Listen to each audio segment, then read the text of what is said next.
Welcome back to Gypsy Rose Blanchard completely debunks herself with her own words, part 7. And in this one, to advocate or to not advocate? I guess I'll let you guys be the decider of that, because apparently she's not too sure.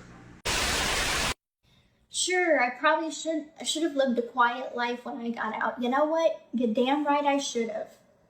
Absolutely should have. Anybody said you should have gone live yeah, absolutely I should have. And I didn't, and that was my fuck up.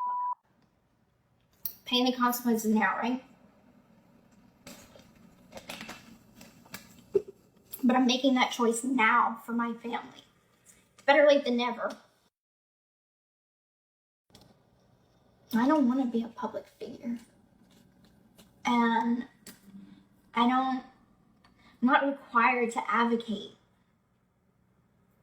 It's not that I don't care about people in, bad situations. I do. I care about people.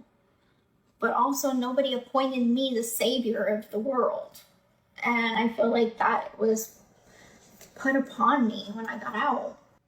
And I misspoke, saying I want to be an advocate, I want to help people, because it's like I have a good heart and I do want to help people, but I don't have the connections to help people.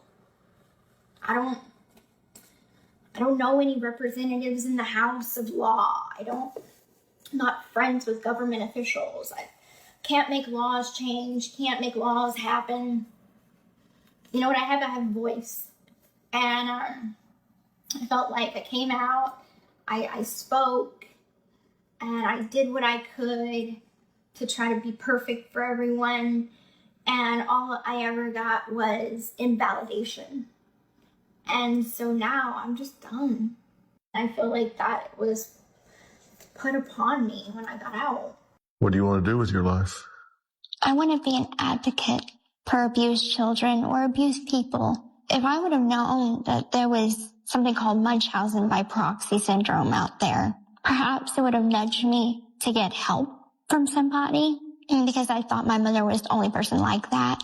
And so I want to speak about my experience to encourage people, if they're being abused, get help, because it can make a difference.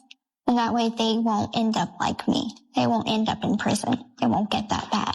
I feel like that was put upon me when I got out. With the massive amount of platform that I have, the 6 million followers on Instagram and TikTok, I really want to get into advocacy work.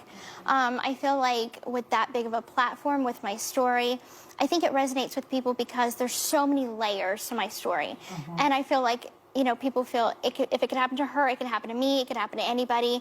And I think it just has a lot of layers to it that interest people so much. And what to look for. And what to look for, exactly. I have a message, and putting it out there is super important to me, because the whole reason that I am doing all of this, documentaries and everything else, is because I know that I have a big platform now, and let's see what I could do with it. Yeah. I'm going to try to create some change and, be a voice for the voiceless. I feel like that was put upon me when I got out.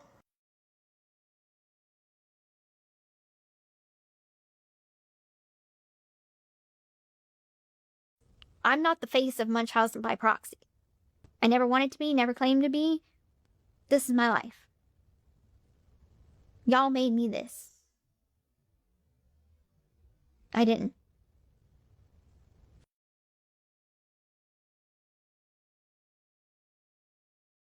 I'm not the face of Munchausen by proxy. I never wanted to be, never claimed to be. I'm not the face of Munchausen by proxy. I never wanted to be, never claimed to be. Do you feel any conflict with that? You've got fame, even though you participated in a murder? Of course I feel conflicted. Fame is not what I'm looking for. I always said I think I'm infamous, and then I came out famous, but that's not what I want. I want to be an influence for change. I'm not the face of Munchausen by proxy. I never wanted to be, never claimed to be. The whole reason that I am doing all of this, documentaries and everything else, is because I know that I have a big platform now, and let's see what I can do with it. Yeah. I'm going to try to create some change.